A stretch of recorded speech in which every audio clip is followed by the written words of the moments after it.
오늘 침례 요한처럼 겸손하고 진실한 사람이 되자라는 말씀으로 함께 은혜를 나누었으면 좋겠습니다. 예수님께서 활동하시기 전에 침례 요한은 요단 강가에서 유대인들에게 침례를 주었습니다. 그 당시 사람들은 침례 요한을 400년 동안 선지자를 보내시지 않으셨던 하나님께서 그 당신의 침묵을 깨시고 보내신 하나님의 선지자라고 믿었습니다. 그런데 침례 요한의 침례는 조금 특이한 점이 있었습니다. 그 당시 침례는 원래 이방인들이 유대교에 입교할 때 하는 것이었습니다. 그러니까 이방인들에게 하는 것이었어요.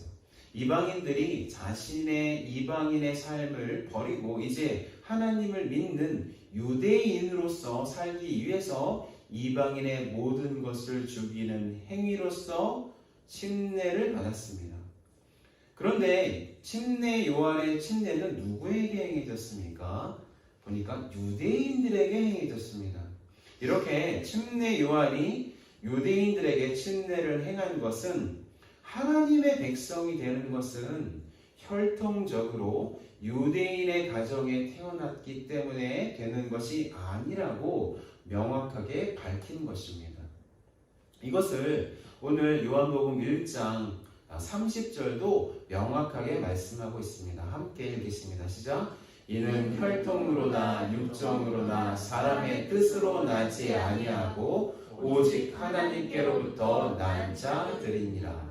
그러니까 침례 요한의 침례와 하나님께서 원래 베풀려고 하셨던 그 구원의 계획이 어떻게 해요? 딱 맞아 떨어지는 것입니다. 이렇게 유대인들에게 침례를 주는 침례 요한에 대해서 그 당시 권세를 가지고 있었던 제사장들과 레위인들과 바리새인들이 사람들을 보냈습니다. 그들이 사람들을 보낸 이유는 도대체 무슨 권리로 유대인들에게 침례를 주느냐를 따져 묻기 위해서였습니다. 보냄을 받은 그들은 침례 요한에게 당신이 누구냐라고 아주 직접적으로 물었습니다. 당신이 이스라엘을 새롭게 해서 그 당시 이스라엘을 폭력적으로 다스리고 있는 로마를 무찌르고 이스라엘을 회복할 그리스도냐라고 묻는 것입니다. 그 질문의 의도를 알아챈 침례 요한은 자신은 메시아가 아니라고 그리스도가 아니라고 증언했습니다. 그러면 엘리야냐 아니면 그 선지자냐 그들은 물었습니다. 침례 요한은 그 둘 다 아니라고 했습니다.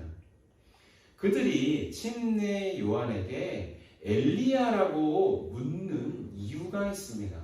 여러분 구약의 맨 마지막 책이 어떤 책입니까? 말라기서입니다. 이 말라기서를 보면 메시아가 오시기 전에 반드시 엘리야가 먼저 와야 한다고 말씀하고 있기 때문입니다. 말라기 4장 5절에서 6절 말씀입니다. 함께 읽겠습니다. 시작. 보라 여호와의 크고 두려운 날이 이르기 전에 내가 선지자 엘리야를 너희에게 보내리니 그가 아버지의 마음을 자녀에게로 돌이키게 하고 자녀들의 마음을 그들의 아버지에게로 돌이키게 하리라. 돌이키지 아니하면 두렵건대 내가 와서 저주로 그 땅을 칠까 하노라 하시니라. 그러니까 하나님의 말씀인 구약은 말라기로 끝나는데 말라기의 맨 마지막 장에 하나님께서 엘리야 같은 그런 선지자를 내가 보내줄 것이다 라고 말씀하시는 것입니다. 그런 다음에 하나님께서 400년 동안 그 선지자를 보내지 않으셨다는 것이에요. 그래서 그 사람들이 침례 요한에게 당신이 그 엘리야냐 그 말라기 4장에서 말씀하신 그 엘리야냐 라고 묻는 것 당연한 것이었습니다. 그런데 침례 요한은 아니라고 대답했습니다. 아니라고 대답했어요. 그런데요, 이 공간 복음을 잘 읽어보면 예수님은 침례 요한이 엘리야라고 말씀하셨어요. 마태복음 11장 13절 14절입니다. 함께 읽겠습니다. 시작. 모든 선지자와 율법이 예언한 것은 요한까지니 만일 너희가 즐겨 받을진대 오리라 한 엘리야가 곧 이 사람이니라. 네. 그렇다면 예수님은 침례 요한을 엘리야라고 말씀하셨는데 왜 침례 요한은 자기 자신이 엘리야가 아니라고 이야기했을까요? 그 당시 사람들은 엘리야가 메시아가 오기 전에 구름을 타고 그들에게 다시 와서 이스라엘 사람들을 무장시킬 것을 기대했습니다. 그러니까 침례 요한은 그들이 기다리던 하늘을 가르고 오는 그런 엘리야가 아니라고 이야기한 것입니다. 그러니까 침례 요한은 엘리야의 역할을 하는 사람, 즉 메시아가 오기 전에, 그리스도가 오시기 전에 하나님께 백성들의 마음을 돌리는 사람이었지, 그 당시 사람들이 기대했던 하늘을 가르고 이 땅에 와서 기적을 일으키는 사람이 아니었다는 뜻이었던 것입니다. 이것을 누가복음 1장 17절은 이렇게 설명하고 있습니다. 누가복음 1장 17절 시작. 그가 또 엘리야의 심령과 능력으로 주 앞에 먼저 와서 아버지의 마음을 자식에게 거스리는 자를 의인의 슬기에 돌아오게 하고 주를 위하여 세운 백성을 준비하리라. 그렇죠. 엘리야의 심령과 능력으로 오는 사람이 바로 침례 요한이라는 것입니다. 침례 요한이 엘리야의 능력과 심령으로 백성들에게 와서 그 백성들을 주님이 오실 것을 준비하게 하는 사람이지, 하늘 가르고 이 땅에 와서 사람들이 원하는 그런 기적을 행하는 사람이 아니라고 누가복음 1장 17절은 말씀하고 있는 것입니다. 그러니까 성경을 읽을 때 우리가 품었던 그런 의문이 성경을 통해서 풀어지게 되는 것입니다. 그래서 성경은 서로 모순되지 않습니다. 서로 짝이 맞는 것입니다. 성경은 하나님의 말씀이 틀림없는 것입니다. 할렐루야. 아멘. 또 침례 요한은 자기는 그 선지자가 아니라고 증언했습니다. 그 선지자. 여기서 그 선지자는 신명기 18장에서 밝히고 있는 모세와 같은 선지자입니다. 하나님은 이스라엘 백성들에게 모세 이후에 모세와 같은 선지자를 세우시겠다고 약속하셨습니다. 신명기 18장 15절 말씀입니다. 시작. 내 하나님 여호와께서 너희 가운데 내 형제 가운데서 너를 위하여 나와 같은 선지자 하나를 일으키시리니 너희는 그의 말을 들을지니라. 그래서 나와는 모세를 말씀하는 거예요. 이 말씀을 이스라엘 사람들은 메시아가 모세처럼 올 것이라고 오해했던 것입니다. 그러니까 이스라엘 백성들은 메시아가 모세처럼 와서 애굽의 모든 군대를 몰살시키듯이 그 선지자도 그렇게 로마의 군인들도 다 몰살시킬 것을 또한 기대했던 것입니다. 그래서 오늘 본문에서 이스라엘 권세가들이 보낸 그 사람들이 침례 요한 보고 당신이 그 선지자라고 물은 것은 당신이 바로 모세와 같은 선지자, 그래서 이스라엘을 압제하고 있는 저 로마 군인들 다 한 번에 쓸어버릴 그런 선지자냐라고 물은 것입니다. 이 질문에도 요한은 아니라고 증언했습니다. 그렇다면 그들은 도대체 누구냐, 당신 누구냐라고 묻습니다. 자신들을 보낸 사람들에게 가서 자신들이 대답을 해야 할 것이 아니냐 따져 물었습니다. 그러자 요한은 자신은 이사야서 40장 3절에서 말씀하시는 주님께서 오실 때 그 길을 곧게 하라고 광야에서 외치는 자의 소리라고 대답했습니다. 사실 침례 요한이 만약에 자신을 엘리야가 맞다고 하고 또 그 선지자라고 이렇게 밝혔다면 그가 하고 있는 일, 즉 예수님이 오시기 전에 이스라엘 사람들의 마음을 하나님께 집중시켜서 이스라엘 사람들로 하여금 예수님을 쉽게 받아들이게 할 수 있지 않았을까요? 자신의 권위를 이렇게 내세워서 이스라엘 전국적인 부흥을 일으킬 수도 있고, 그 당시 왕으로 활동하고 있는 헤롯 집안도 그의 권위에 굴복시킬 수 있지 않았을까요? 이런 이점이 있는데도 침례 요한은 자신은 단순히 주님께서 오실 때 그 길을 곧게 하라고 광야에서 외치는 자의 소리라고 이야기하고 있습니다. 그렇다면 침례 요한은 왜 자신을 사람도 아니고 소리라고 지칭했을까요? 자신을 엘리야나 그 선지자로 묻는 그들의 대답에 그냥 자신을 소리라고 지칭했을까요?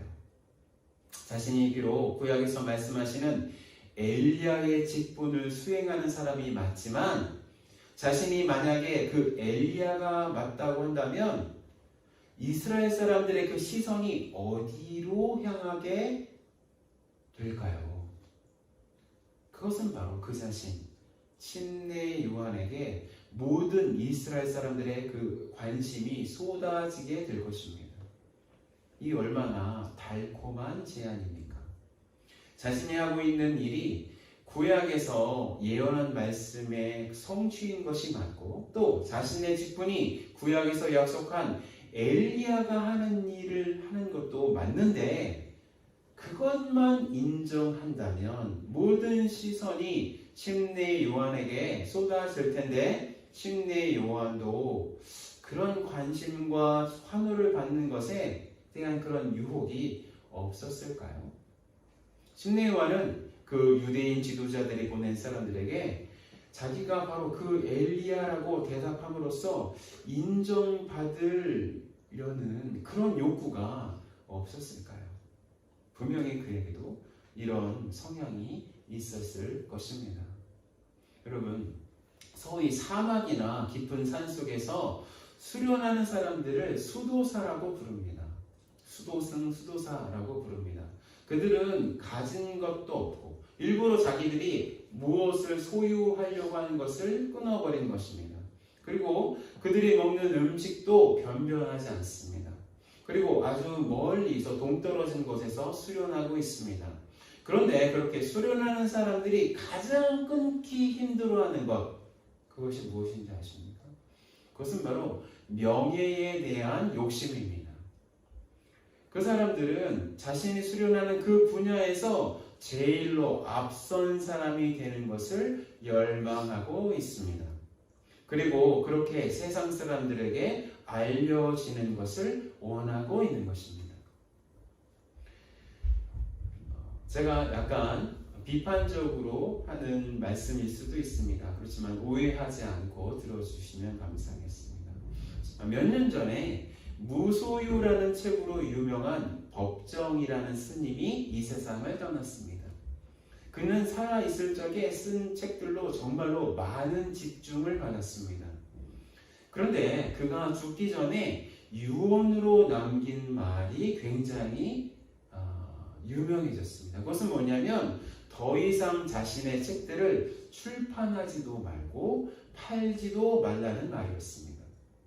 아마도 자신은 이 세상에서 잊혀지고 싶다는 이야기를 마지막으로 했던 것으로 보입니다. 그런데 오히려 그가 남긴 그 유언 때문에 기이한 현상이 일어났습니다. 그가 남긴 그 무소유라는 그 중고판 책이 10만 원이 넘는 기현상이 일어났습니다. 그가 한 그 말 때문에 그의 이름은 더욱더 유명하게 되었습니다. 만약에 그가 추구했던 대로 그냥 아무도 모르게 숨어서 이 세상을 떠났다면 그가 원했던 것처럼 그가 죽었는지 살았는지에 대해서 대중들은 알 수가 없었을 것입니다. 그렇죠. 그냥 잊혀졌을 것입니다. 그런데 그가 오히려 남긴 그 말 때문에 그의 이름이 오히려 더욱 유명하게 되었습니다. 그가 한 그 말이 그를 높인 것은 아닌가 저는 생각하고 있습니다. 오히려 법정 스님에게 그 스님이 마지막으로 남긴 그 말은 혹시 자기의 이름을 높이려는 명예욕이 아닌가 하고 저는 개인적으로 의심하고 있습니다.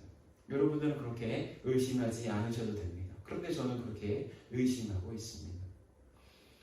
이 세상에서 자기를 높이려는 성향은 누구에게나 있습니다. 왜냐하면 사람은 스스로 하나님이라고 생각하고 살고 있기 때문입니다. 사람은 누구나 무엇인가에 뛰어난 사람이 되어서 사람들에게서 주목받기를 원하면서 살고 있습니다.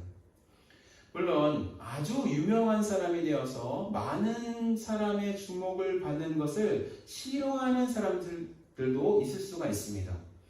그런데 그가 사는 주변의 사람들에게 저 사람은 아주 유능한 사람이야.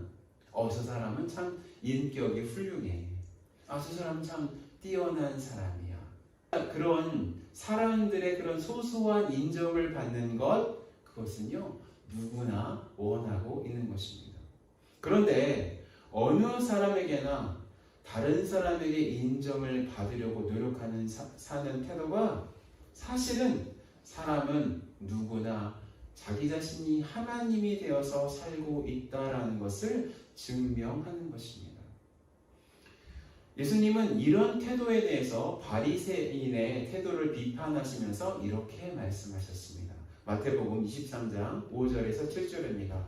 제가 읽겠습니다. 그들의 모든 행위를 사람에게 보이고자 하나니 곧 그 경문띠를 넓게 하며 옷수를 길게 하고 잔치의 밑자리와 회당의 높은 자리와 시장에서 문안받는 것과 사람에게 랍비라 칭함을 받는 것을 좋아하느니라. 오늘 이 자리에 계신 사람들 중에 우리 이제 식구들 중에 나는 그런 성향 없어. 나는 그렇게 행동하지 않아 라고 생각하시는 분 계시지 않을 것입니다. 우리 다 그렇게 생각하지 않을 것이에요. 그런데요, 조금이라도 그런 생각이 우리 마음 가운데 조금이라도 있다면 나는 그렇게 행동하지 않아. 나는 다른 사람에게 인정받으려고 행동하지 않아 라고 그렇게 생각하시는 분이 있다면 오히려 그렇게 생각하시는 분이 가장 그렇게 다른 사람에게 인정받고 싶어하는 사람임이 틀림없습니다. 왜냐하면 그렇게 생각한다면 자신의 죄성을 제대로 깨닫지 못한 상태임을 스스로 인정하는 것이기 때문입니다. 이렇게 다른 사람에게 인정받고 싶어하는 성향이 많은 사람을 성경은 어떤 사람이라고 말씀하냐면 교만한 사람이라고 말씀하고 있는 것입니다. 그렇다면 이렇게 다른 사람에게 인정받고 싶어하는 사람이 드러내는 또 하나의 성향은 무엇일까요? 이렇게 교만한 사람, 어떤 사람이냐면 다른 사람을 깎아내리려는 성향이 많은 사람입니다. 다른 사람을 비판하려는 성향이 많은 사람입니다.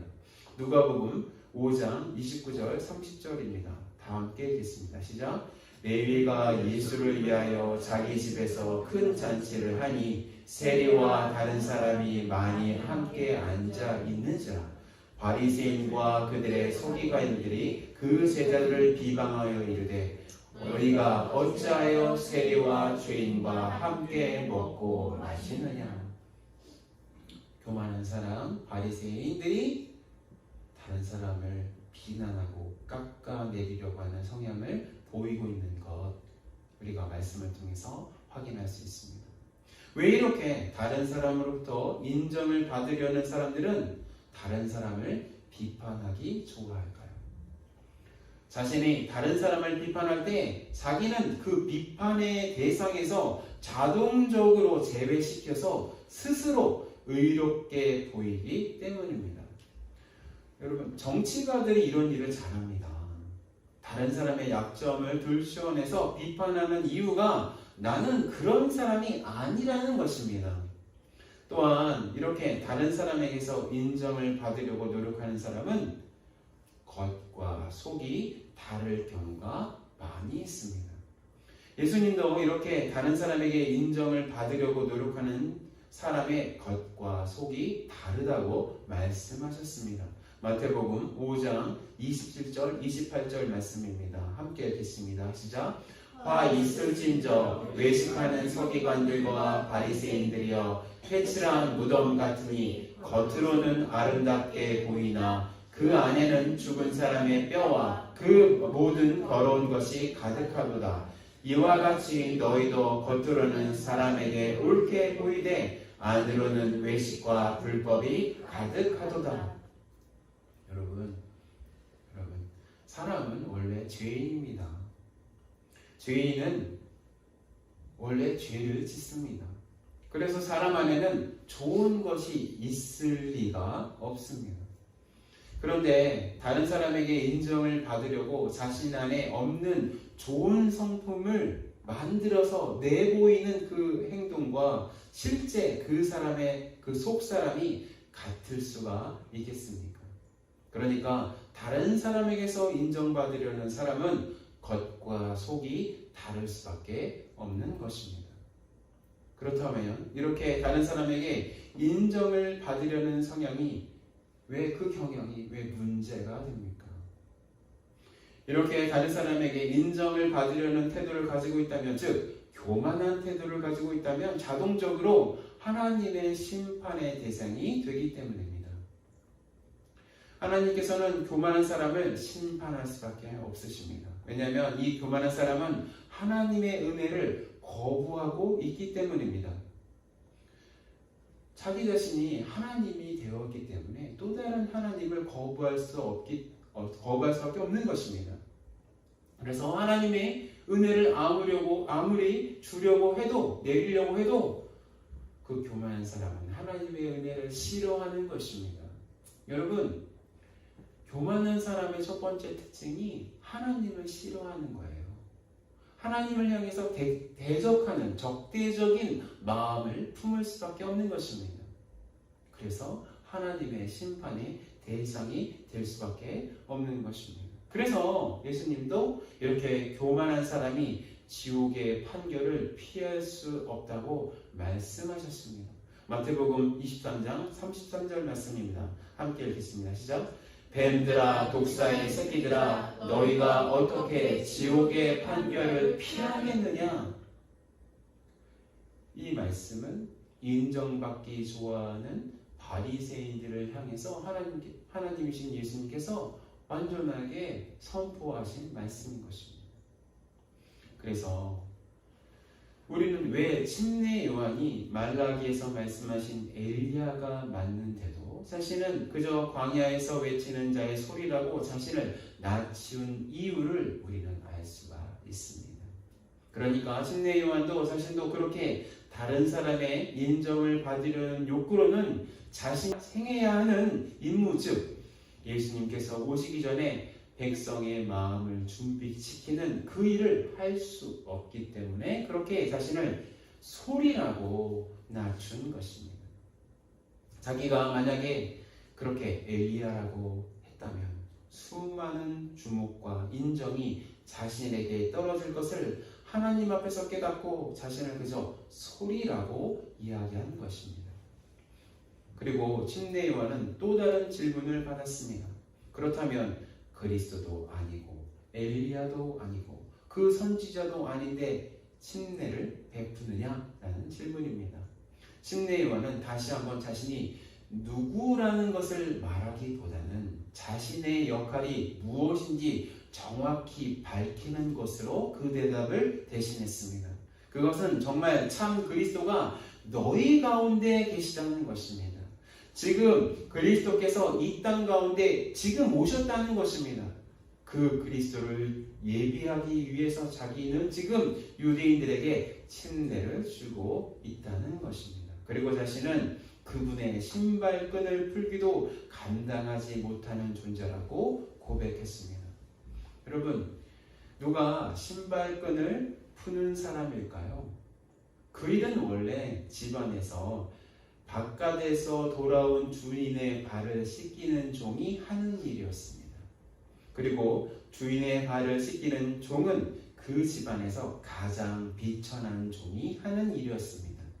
그러니까 침례 요한이 고백한 자신은 그분의 신발끈을 풀기도 감당하지 못하는 존재라고 대답한 것은 그리스도를 위해서 일하는 종들 중에서 가장 비천한 종보다 더욱더 비천한 존재가 자기 자신이라고 고백한 것입니다.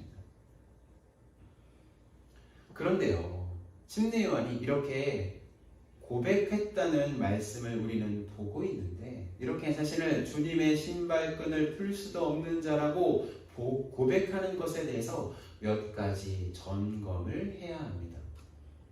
우선 침례 요한의 그 고백이 진실한 고백인가, 또한 이 침례 요한의 고백이 정말로 진실한 겸손임을 증명할 수는 있을까라는 질문에 대해서 우리는 대답해야 합니다. 우선 죄인인 사람은 자신을 아무리 낮춘다고 해도 그 겸손이 정말로 진실하지 않기 때문입니다. 왜냐하면 속으로는 자신을 높이고 싶은데 겉으로는 자신을 낮출 때가 많이 있기 때문입니다. 그렇다면 정말로 자신을 진실로 낮출 수 있는 사람은 누구인가요? 정말로 겸손할 수 있는 사람은 누구인가요? 이 세상에서 자기 스스로 겸손한 사람은 있을 수가 없는 것입니다.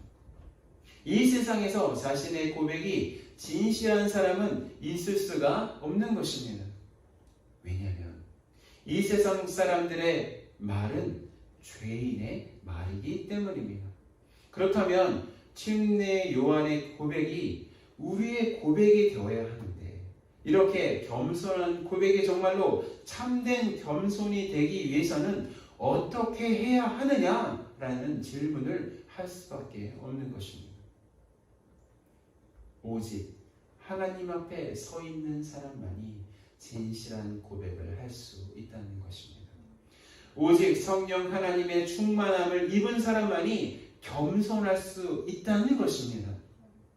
침례 요한이 하나님 앞에 있는 상태를 스스로 취한 것이 아니에요.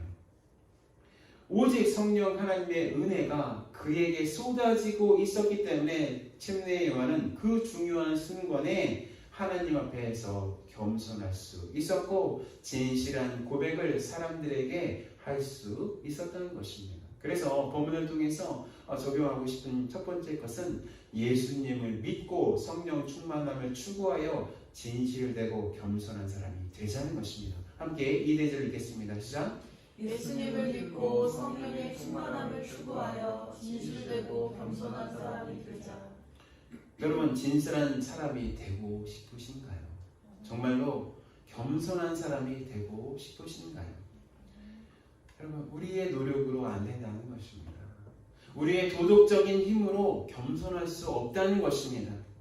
우리의 노력으로 진실하게 되려고 노력해도, 겸손한 사람이 되려고 노력해도, 노력하면 노력할수록 오히려 우리의 교만이, 우리의 그 이중성만이 드러나게 된다는 것입니다. 사도 바울은 이렇게 고백했습니다. 이 문제에 대해서 로마서 7장 18절에서 19절 말씀입니다.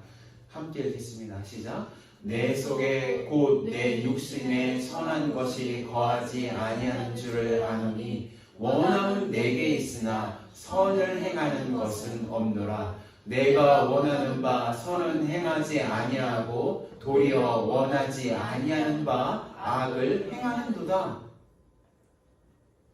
사도 바울이 우리를 대신해서 자신의 속을 다 까발려서 고백한 것이에요. 내가 그렇게 되고 싶어하는 원함은 있다. 난 그것을 원한다. 그런데 내 속을 아무리 살펴도 그것을 행할 수 있는 능력이 없고 오히려 악만 저지르고 있는 것이 바로 나다 라고 고백하는 것입니다. 이 고백이 사도 바울만의 고백일까요? 아니에요. 우리 모두의 고백인 것입니다. 우리는 그렇게 할 수가 없습니다. 오직 예수님을 의지하는 것이 겸손한 사람이 되는 길입니다. 오직 예수님을 믿고 그 믿음으로 살아갈 때에야 진실한 사람이 되는 것입니다. 오직 예수님을 믿을 때에야 겸손한 사람, 진실한 사람으로 살 수 있는 것입니다. 뒷이어서 사도 바울은 이렇게 고백하고 있습니다. 로마서 8장 1절에서 2절입니다. 시작. 그러므로 이제 그리스도 예수 안에 있는 자에게는 결코 정죄함이 없나니 이는 그리스도 예수 안에 있는 생명의 성령의 법이 죄와 사망의 법에서 너를 해방하였음이니라. 아멘. 오직 예수입니다. 오직 예수 믿으면 성령님께서 우리에게 거하실 때 성령 충만한 상태에 있을 때야 우리가 진실한 사람이 될 수 있습니다. 우리가 겸손한 사람이 될 수 있는 것입니다. 세상에서 아무리 돌을 닦는다고 해도, 세상에서 아무리 면벽수들을 했는다고 해도 겸손한 사람, 진실한 사람 될 수 없습니다. 왜냐하면 우리는 그냥 죽어있는, 도덕적으로 완전하게 타락한 상태에 있는 사람이기 때문입니다. 어떤 소망도 우리 자신에게서, 사람에게서 찾을 수 없습니다. 하나님 외에 다른 것들에 대해서 소망을 찾는 모든 시도를 포기하시기 바랍니다. 오직 하나님 안에 소망을 발견하시기 바랍니다. 두 번째로 적용하고 싶은 것은 진실되고 겸손한 사람만이 자유로울 수 있다는 것입니다. 우리 이 대사 함께 읽겠습니다. 시작. 진실되고 겸손한 사람만이 자유로울 수 있다. 이렇게 성령의 충만함으로 진실되고 겸손한 사람이 되는 것의 유익이 무엇인가요? 여러분, 하나님의 은혜로 정말로 자유로운 사람이 된다는 것입니다. 본문에서 침례 요한은 자신은 소리라고 자신을 소개하고 있습니다. 그만큼 그가 자유롭다는 의미가 아닐까요? 자신을 낮췄지만 그만큼 자유롭다는 뜻입니다. 그가 하나님이라는 이 세상 최대의 보물을 발견했기 때문에 이 세상의 어떤 것에도 묶여 있지 않고 자유로울 수 있었던 것입니다. 우리의 자유를 억압하고 있는 것의 대표적인 것이 무엇입니까? 여러분, 다른 사람들의 시선입니다. 다른 사람들이 우리를 평가하는 그 평가입니다. 다른 사람의 시선과 그 평가가 우리를 얼마나 묶고 있는지 모릅니다. 우리 자신의 평가도 마찬가지죠. 물론 다른 사람을 신경 쓰지 말고 아무렇게나 옷 입고 아무렇게나 행동하자는 말씀 아닙니다. 우리의 평가 기준을 언제나 하나님께 두자는 말씀인 것입니다. 언제나 하나님께서 우리의 삶을 평가하신다는 것을 염두에 두고 살아가자는 것입니다. 여러분, 하나님 앞에 살 때 우리는 이 세상의 평가에서 자유롭습니다. 다른 사람의 평가에서 자유롭습니다.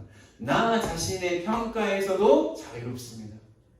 하나님의 말씀대로 살려고 노력할 때 이 세상에 있는 모든 억압에서 자유로울 수 있는 것입니다. 이렇게 하나님 앞에 살 때만이 우리는 우리 자신이 두려워하는 것, 실패에 대해서도 두려워하지 않을 수 있습니다. 많은 사람들이요, 자신이 실패하는 것을 너무나도 두려워하고 있습니다. 그래서 이것을, 실패를 두려워하기 위해서 너무 과도하게 자신을 몰아붙이는 사람도 있을 수도 있고, 아예 실패를 두려워해서 아무것도 시도하지 않는 사람도 있을 수 있습니다. 그런데 하나님 앞에 설 때 그 모든 실패에 대한 두려움에서 자유롭고 하나님께서 말씀하신 일들을 기쁨으로 수행할 수가 있는 것입니다. 왜냐하면 하나님께서 좋다고 하시면 그뿐이라고 생각하면 하나님께서 명령하신 것이기 때문에 정말로 많이 노력할 수는 있지만 그 평가는 그 나타난 결과에 따라서 사람들이 내리는 것이 아니라, 나 자신이 내리는 것이 아니라 정말로 좋으신 하나님 아버지께서 내리시는 것이기 때문입니다. 할렐루야. 그리고 우리가 하나님께서 말씀하신 것에 최선을 다한다면 하나님의 평가는요, 언제나 좋을 수밖에 없습니다. 마태복음 25장 21절 말씀입니다. 함께 읽겠습니다. 시작. 그 주인이 이르되 잘하였도다 착하고 충성된 종아 내가 적은 일에 충성하였음에 내가 많은 것을 내게 맡기리니 내 주인의 즐거움에 참여할지어다 하고 주님의 평가 주님의 말씀대로 그냥 따랐더니 주님은 우리에게 적은 일에 충성하였으며 내가 많은 것을 내게 맡기리니 내 주인의 즐거움에 참여할지어다. 잘하였도다 착하고 충성된 종아 라고 말씀하시는 것입니다.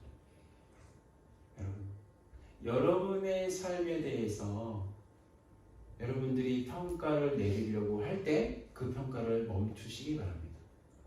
다른 사람들이 여러분의 삶에 대해서 평가를 내리려고 할 때 그 평가를 거절하시기 바랍니다. 오직 누구의 평가만 신경 써야 할까요?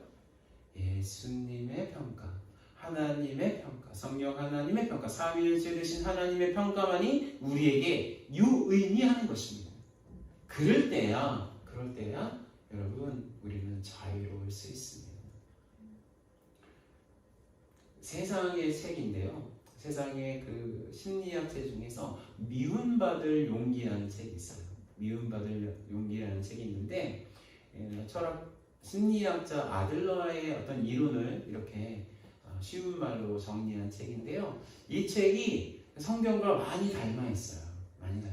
왜냐면 자신의 만족으로 살지 다른 사람의 평가로 살지 마라 이렇게 얘기하고 있거든요. 미움받을 용기에서요. 그런데요. 한 가지 부족하죠.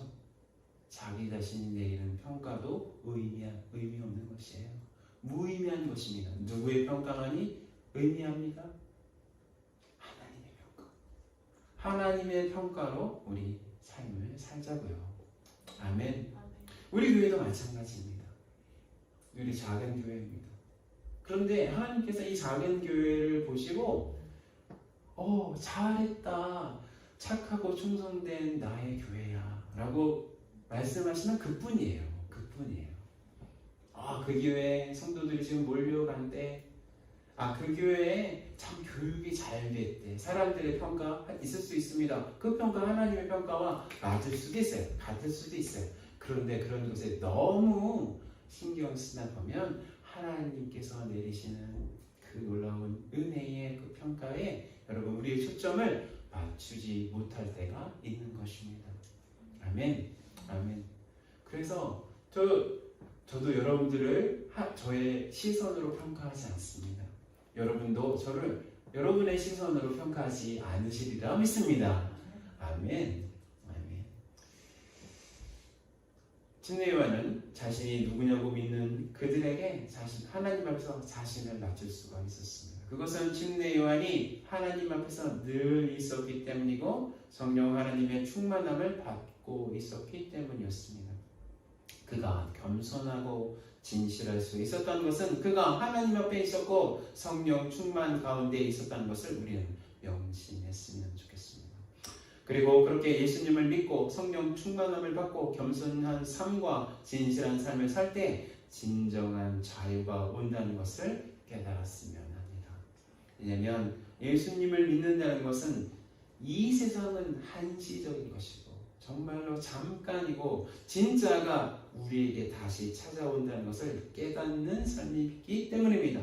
우리가 예수님을 믿고 성령 충만함을 받아서 겸손된 삶, 진실된 삶을 살 때 세상의 평가, 세상의 인정에서 자기 자신의 평가, 자기 자신의 인정에서 벗어나서 하나님이 주시는 자유를 누릴 수 있다는 것을 깨닫는 우리 둘러싼 침례교인들 되시기를 예수 그리스도의 이름으로 축원합니다.